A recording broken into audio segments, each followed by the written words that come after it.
A história todo mundo conhece, embora existam várias variações em cima da mesma. Já teve desenho da Disney, meia dúzia de filmes, seriados, contos, enfim, é daquelas histórias que entrou para o imaginário popular. Criou, de fato, um arquétipo cultural, uma figura mítica, Robin Hood, um herói fora da lei, porque rouba dos ricos para dar aos pobres. Mas você já parou para pensar exatamente nessa história? Tal como outras histórias da época, como o Rei Arthur e os Cavaleiros da Távola Redonda, são histórias que surgiram primeiro por tradição oral e só muito mais tarde foram escritas. Note que, como existiam durante um grande tempo por mera tradição oral, uma pessoa contando para outra, lógico que essas histórias foram modificadas, coisas novas foram acrescentadas, a ponto de hoje se acreditar que são histórias puramente fictícias, mesmo que tenham originalmente alguma base real.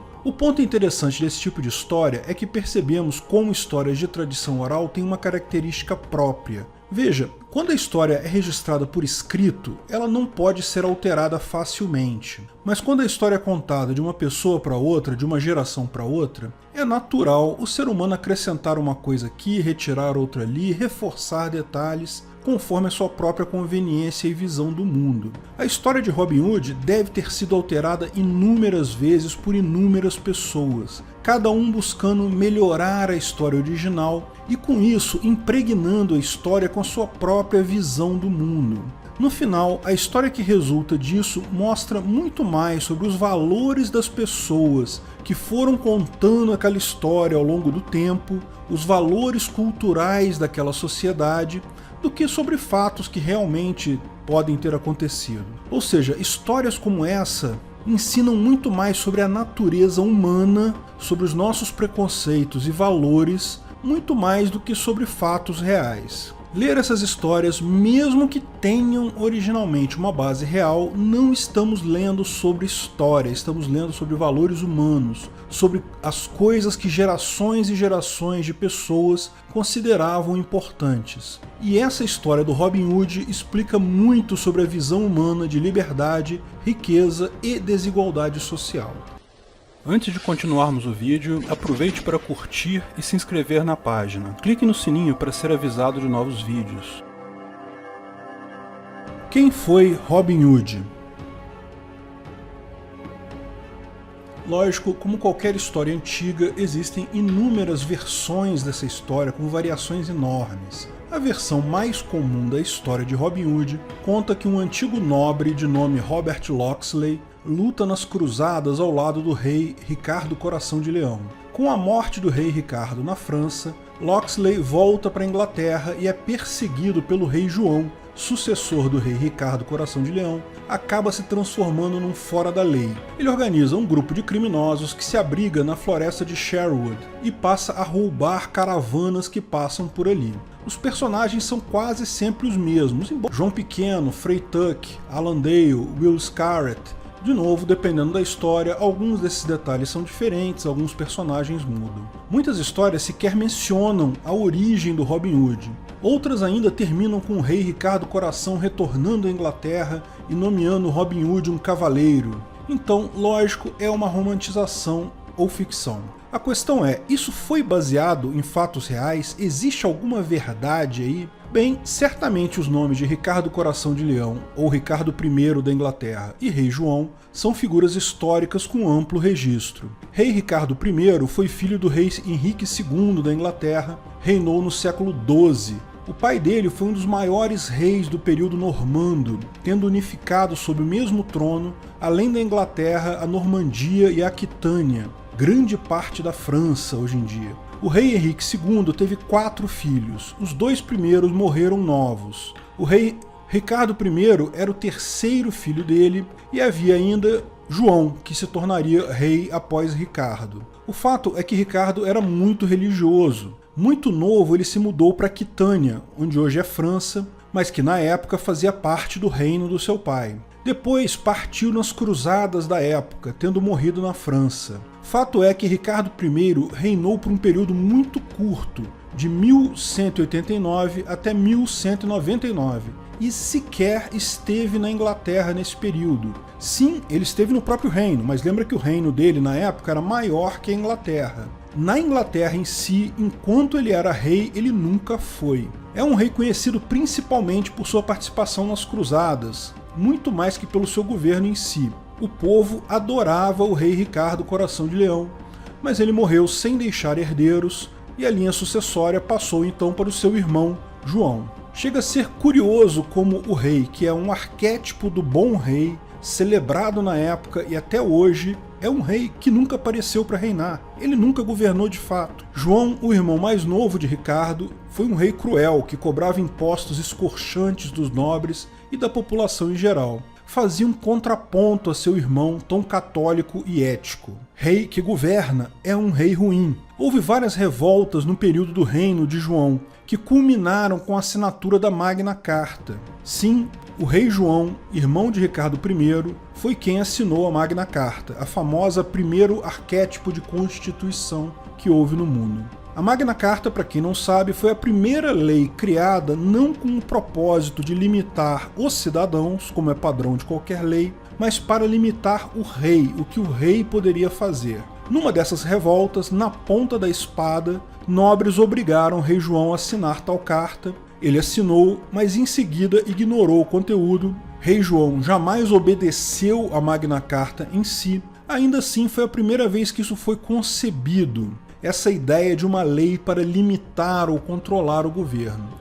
O que mostra que esse tipo de lei não tem nenhum significado prático, não funciona da mesma forma. Poderosos vão obedecer eventuais constituições, leis de limitação do seu poder, apenas enquanto acharem isso interessante para eles. Quando não for mais interessante, ignoram a lei, mudam a Constituição ou chamam Gilmar Mendes. Leis positivadas só servem para os poderosos justificarem sua violência contra o indivíduo, jamais para você se defender dos poderosos. Então, essa parte da história de Robin Hood encontra sim amparo em fatos históricos. Sim, rei Ricardo era um rei ausente que fez pouco pelo seu reino, mas era amado pelo povo. Rei João, por outro lado, adorava o poder, cobrar impostos e é tido até hoje como um dos reis mais cruéis da Inglaterra em toda a sua história. E foi nesse período, no final do século XII e início do século XIII, que desenrola supostamente tal história.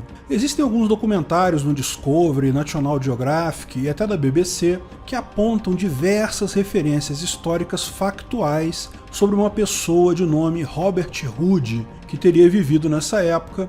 Ele teria vivido na cidade de Nottingham, sido batizado na igreja de Santa Maria nessa cidade. Há indícios de documentos até com a sua condenação como um outlaw, ou fora da lei, e um túmulo com o seu nome escrito Robin Hood. Robin é um diminutivo para Robert, e Hood ou Hood é a forma antiga de se escrever hood ou capuz em inglês. Além desses documentários, existem livros acadêmicos sobre o assunto, principalmente de historiadores como Oscar DeVille e David Baldwin. Todos apontam indícios de pessoas reais que podem ter sido Robin Hood, com várias evidências factuais da sua existência. Mas lógico, muito poucos registros formais existem dessa época. Ou seja, até pode ser que a história tenha sim uma base em fatos reais, mas é difícil saber até onde é realidade e, lógico, muito pouco de realidade factual deve ter sobrado nessa história. Bom, existem diferentes versões da história que contam casos diversos. Como eu falei, inclusive tem uma que o rei Ricardo Coração de Leão volta à Inglaterra e nomeia Robin Hood cavaleiro. Lógico, essa parte do rei Ricardo voltar não tem amparo na história. Ricardo, depois das cruzadas, jamais retornou à Inglaterra e foi sucedido por seu irmão João. Em uma das várias histórias sobre Robin Hood, o xerife de Nottingham, a serviço do rei João, extorque os habitantes da pequena cidade com muitos impostos. Robin Hood e seu bando roubam então o carregamento de moedas e mercadorias que seguiam pela floresta para abastecer os cofres do rei João e devolve tais riquezas para os seus donos originais, os habitantes da vila. É curioso como a imagem de Robin Hood hoje vendida como o ladrão que rouba dos ricos para dar aos pobres. Mas repara, não é isso que conta essa história, e várias outras também de Robin Hood. Robin Hood é um ladrão que toma de volta do governo impostos roubados dos cidadãos. e devolve esses impostos aos seus legítimos donos. Lembre-se, o próprio Robin Hood era de classe alta, um rico na época. Não, Robin Hood não rouba dos ricos para dar aos pobres, ele pega de volta o roubo de impostos feito pelo governo e os devolve aos cidadãos. Por isso a história tem tanto apelo. É óbvio para qualquer pessoa que imposto é roubo, uma agressão sem qualquer justificativa em qualquer situação. É óbvio que fazer justiça face a uma agressão como impostos implica em, no mínimo, pegar de volta o que foi roubado. Agora, por que mudaram isso? Por que deturparam na cara dura essa lenda medieval, inventando que Robin Hood faz um tipo de redistribuição de renda, tira dos ricos para dar aos pobres? Literalmente, em nenhum ponto da história existe esse tipo de ação. Todas as ações, entre aspas, criminosas dele foram sempre contra o governo, não contra pessoas ricas. Mas lógico, todo libertário sabe sobre essa deturpação da história de Robin Hood. Eu quero ir além deste ponto. A distorção da história, de dizer que ele roubava dos ricos, quando na verdade roubava do governo, acontece de forma muito simples, porque nos séculos 12, 13, quando supostamente aconteceu a história, uma coisa era mais ou menos o mesmo que a outra. Ricos eram as pessoas que estavam no governo, a aristocracia governamental. Tanto que Robin Hood também é um aristocrata, só que acontece de apoiar uma outra parte do governo que perdeu o poder e assim se tornam fora da lei. Durante parte significativa da história do mundo, riqueza e governo eram basicamente a mesma coisa. Isso só começou a mudar na Renascença, quando o incremento de comércio criou empresas e indivíduos ricos, não necessariamente ligados à aristocracia governamental. Os Médicis, em Florença, surgiram como banqueiros ricos, não como governo. Ok que mais adiante eles acabaram se tornando governantes de Florença, mas isso foi posterior. E lógico também que comércio sempre existiu na sociedade humana, muito antes até do que os estados. Também sempre existiram uma ou outra pessoa rica, fora das estruturas hierárquicas como estado ou igreja. Mas eram uma minoria absoluta, era uma exceção da exceção. Não havia como ser algo comum porque as dificuldades de transporte e acumulação de valores sempre colocavam um limite na capacidade de enriquecimento de pessoas fora de uma estrutura de governo, com exércitos e pessoas para proteger a sua riqueza. À medida que o comércio se tornava cada vez mais importante como geração de riqueza, isso criou a alternativa à riqueza hereditária. Se na época de Robin Hood ser governo, ser rei, era basicamente o mesmo que ser rico e vice-versa, a partir do século V, cada vez mais essa ligação se tornava menor.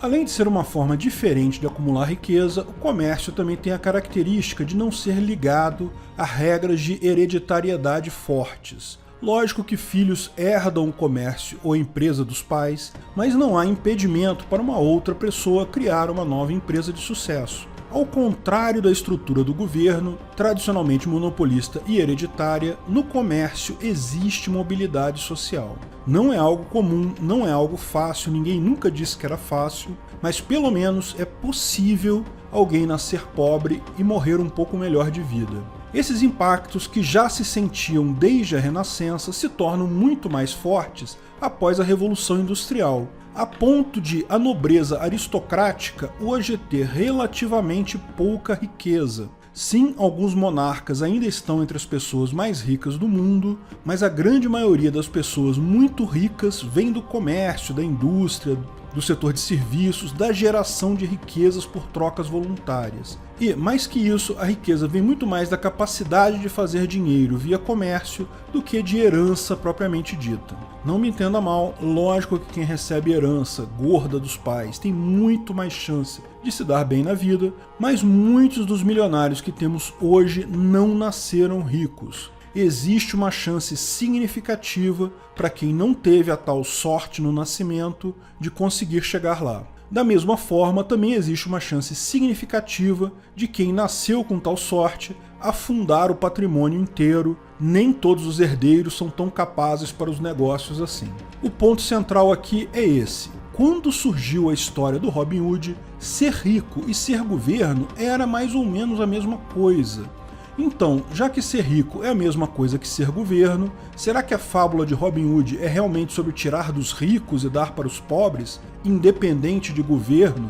Não, claramente que não. A fábula é sobre restituir aos pobres o que foi roubado pelo governo. Veja, os pobres no final da história estão exatamente como estavam no início, antes de serem roubados pelo governo. Pode ver que numa das histórias mais tradicionais, o primeiro ato de agressão é o rei João cobrando impostos absurdos, roubando a população do dinheiro, usando violência e deixando os camponeses passando fome. Então Robin Hood vai lá e rouba o baú com esses impostos, sementes, demais bens e os retorna aos camponeses. Pode prestar atenção que os camponeses não se revoltam com a desigualdade econômica. Oh, como ele tem mais dinheiro do que eu, precisamos distribuir isso daí. Não é isso. Eles se revoltam porque foram roubados pelo governo. E o herói, Robin Hood, simplesmente restaura a ordem anterior. Ok, em algumas romantizações ele rouba até mais do que tinha sido roubado pelo povo, então o povo pode terminar até um pouco melhor do que estava antes. Mas a ideia, a agressão original, parte do governo. Não é uma referência a pessoas fazendo redistribuição de renda. Em momento algum, ele busca redistribuir renda ou tirar de alguém apenas porque esse alguém é rico. Os camponeses se revoltam porque foram roubados pelo governo, e o herói, Robin Hood, simplesmente restaura a ordem anterior, usa violência defensiva autorizada pelo PNA. Em momento algum, ele busca redistribuir renda ou tirar de alguém apenas porque esse alguém é rico. Ele justifica sua ação violenta na violência anterior, plenamente libertária a ação dele.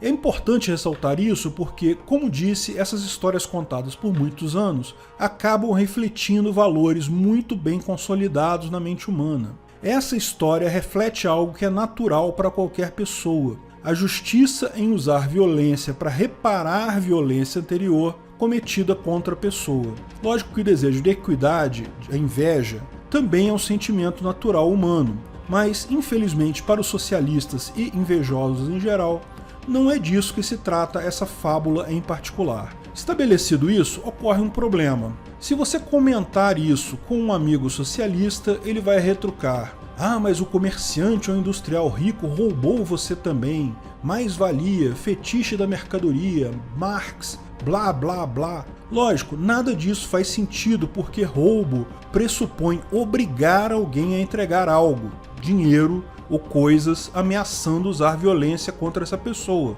Ninguém é obrigado a aceitar emprego em lugar nenhum. Todos nós precisamos trabalhar para sobreviver, lógico, mas sempre se tem a opção de trabalhar como autônomo, montar seu próprio negócio ou procurar um outro empregador. Mais-valia não existe, como explicamos no vídeo Mais-valia existe, mas mesmo que, por hipótese, existisse, o fato de não ser coação, ameaça de uso de violência, indica que não é roubo. Da mesma forma, comprar um produto qualquer é um ato voluntário. Ah, mas tem propaganda, eles induzem você a ficar com vontade de comprar. Ok, mas você continua não sendo obrigado a comprar. Ninguém usa violência para te obrigar a comprar. Então, mesmo que, supostamente, o produto seja vendido por um valor maior do que vale, isso não caracteriza roubo. Lógico que os argumentos socialistas não sustentam essa lógica. Ainda assim, você vai encontrar uma dificuldade enorme de convencer um socialista de alguma coisa.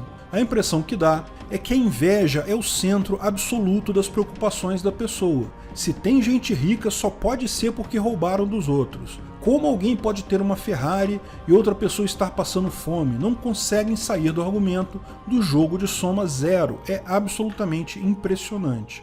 O mesmo se dá com conservadores que encaram o libertarianismo como utópico. Ah, mas o ANCAP nunca existiu, é utopia. Ah, mas o ser humano não está preparado para isso. Peraí, você quer dizer que seres humanos são imperfeitos e corruptos, são maus por natureza, então vamos colocar uns seres humanos para dirigir os outros e isso vai resolver o problema? Como assim, cara pálida? Você explica que o direito internacional é totalmente ANCAP, e funciona lindamente. Mas, da mesma forma, é impossível sair disso. Os caras têm uma necessidade de figura paterna, de alguém que vai botar ordem na casa. É uma carência paternal infinita que impede os conservadores de saírem desse ponto. É absolutamente impressionante. Por incrível que pareça, essas coisas têm ligação. Como explicamos no caso da história do Robin Hood e de várias outras, por muito tempo foram transmitidas por via oral.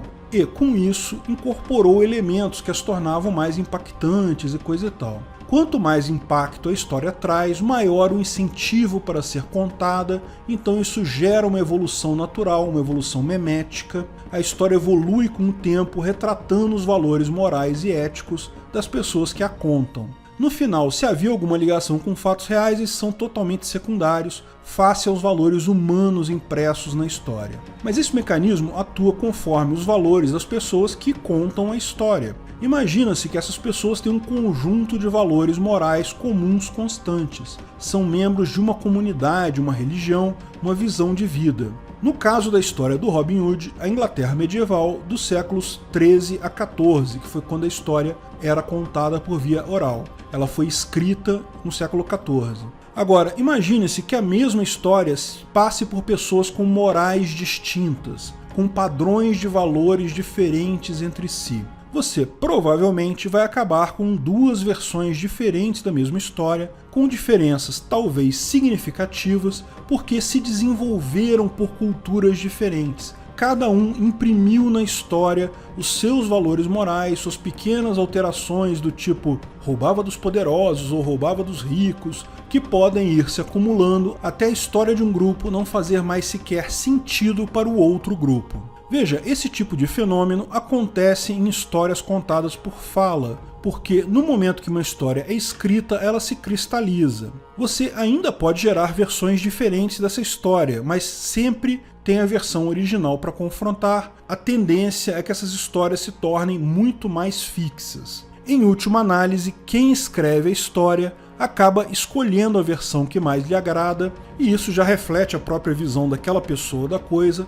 De fato, a história de Robin Hood se alterou ainda algumas vezes, mesmo depois de escrita. O filme desenho animado da Disney é um pouco diferente da história escrita. Algumas versões do cinema também são distintas e incorporam mudanças, mas são mudanças pequenas e esparsas no tempo, que refletem especificamente os valores morais daquelas pessoas que escreveram essa versão, mas não necessariamente da comunidade como um todo. A história falada passa por muitas pessoas e, portanto, incorpora uma mediana de valores daquela sociedade muito mais do que uma versão de uma pessoa específica. Podemos pensar que esse tipo de alteração de histórias não acontece mais, visto que tudo hoje é escrito, tudo fica registrado. Muito pouco conhecimento ainda é passado de forma falada. Mas é importante notar que o ponto central não é a forma como a história é contada, mas sim a perenidade da mesma. Embora as histórias hoje sejam escritas, existe um tipo de história que não tem perenidade: notícias. Como são replicadas inúmeras vezes com alterações e repassadas novamente via internet, elas acabam sofrendo um mecanismo semelhante. Acabam sendo incutidas de viés moral e dos valores e posição das pessoas que a propagam. Lembre-se, houve uma época em que as notícias vinham de uma estrutura hierárquica e, portanto, só sofriam alterações impostas por essa estrutura. As notícias eram muito mais constantes. Hoje não. Você percebe a mesma notícia de inúmeras fontes, cada uma delas sofrendo alterações por serem recontadas por outras pessoas com visões de mundo diferente. Mesmo sendo por escrito, elas têm pequenas alterações, terminam com visões aproximadas, moldadas pelos valores sociais e morais das pessoas por onde ela passou. Lembre-se, a linguagem natural humana ela foi concebida para passar informações posicionais, ou seja, não passar informação pura, apenas o delta de informação. Quando falamos algo para alguém, usamos termos com base no nosso conhecimento e no conhecimento que assumimos que a outra pessoa tem, aquela outra pessoa com quem nos comunicamos. Não há como produzir uma informação perfeita, visto que, por definição, a nossa linguagem pressupõe uma base de conhecimento comum. Como o conhecimento de cada pessoa é único, sempre existem falhas de comunicação. Quando duas pessoas participam da mesma comunidade, compartilham os mesmos valores, naturalmente tendem a convergir em conhecimento e, portanto, o quão mais próximas estão em termos de conhecimento, não fisicamente, mas moralmente, culturalmente, duas pessoas, maior a chance de entenderem o que as demais estão falando. Isso torna a linguagem algo útil. Mas pessoas com visões de mundo muito diferentes acabam por divergir tanto na base de conhecimento que percebem a informação da outra parte como algo sem sentido, sem lógica. O que está acontecendo hoje na disseminação de informações descentralizadas é isso. Cada vez mais pessoas têm contato com informações de diferentes fontes, cheias de carga moral e, por que não dizer, ideológica própria. Não faz sentido para um bolsonarista alguém dizer que Bolsonaro é racista e homofóbico, porque ele nunca fez uma ação real nesse sentido. Mas para o pessoal da esquerda existem inúmeras falas dele com teor homofóbico, do ponto de vista deles basta isso. Da mesma forma, muitos esquerdopatas não conseguem entender como Lula é perseguido, ele só queria botar comida na mesa do pobre. Lógico, os outros vão apontar que ele falhou nisso, ao contrário, colocou fortuna nas contas correntes da família dele e dos amigos. Um enxerga o lado da intenção, o outro lado da consequência. O ponto aqui é que não importa muito qual o ponto de vista que se tome, sempre vai ter alguém com um estoque de conhecimento diferente do seu, de forma que, dada a exata mesma notícia ou informação, vai chegar a conclusões totalmente diferentes. A formação de bolhas de opinião é uma certeza nesse caso, porque você passa a simplesmente não entender e descartar informações e até argumentos vindo de outras bolhas. Como seu estoque de conhecimento é alimentado justamente pelas informações que você entende, e cada vez mais essas informações são direcionadas para um ponto, a tendência é a divergência cada vez maior das bolhas.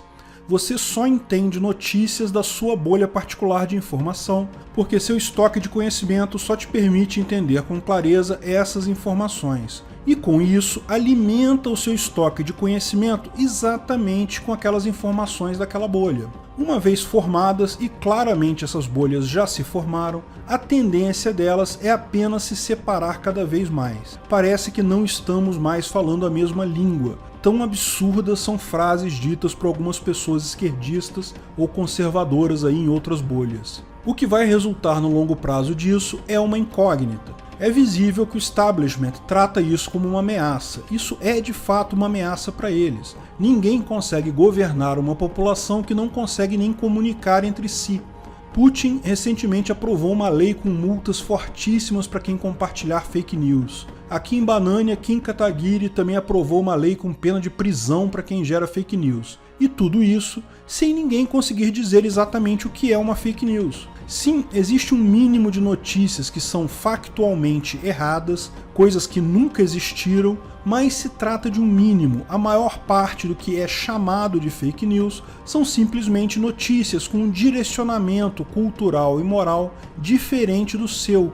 É a velha história da transformação de informações pelo compartilhamento. E nada deixa isso mais claro que os sistemas de detecção de fake news, que prontamente alertam para notícias falsas contra o direcionamento moral ou ideológico dos seus, mas se esquecem de apontar o mesmo para direcionamentos morais ou ideológicos iguais aos seus. Isso para eles não é fake news, eles entendem aquela informação. No final, esses mecanismos de detecção de fake news acabam sendo eles mesmos apenas mais um propagador de carga tendenciosa no discurso. Bom, eu não tenho tanta preocupação com essas leis de fake news porque juridicamente é muito difícil efetivamente impor esse tipo de lei. Porque o material probatório é tênue, a coisa toda é muito rápida, é difícil a comprovação de intenção e, mais do que isso, é um comportamento que se tornou padrão na sociedade.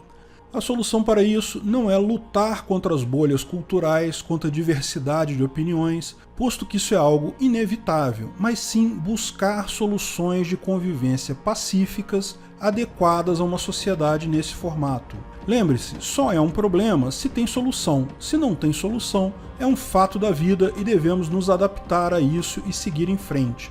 E divergência cultural é um fato da vida. Felizmente, isso é exatamente a situação para a qual a sociedade de leis privadas se adequa melhor. Se você não sabe o que é uma sociedade de leis privadas, veja o vídeo sobre o assunto, o que é uma sociedade de leis privadas. Ninguém precisa pagar mais imposto para um governo com o qual não concorda.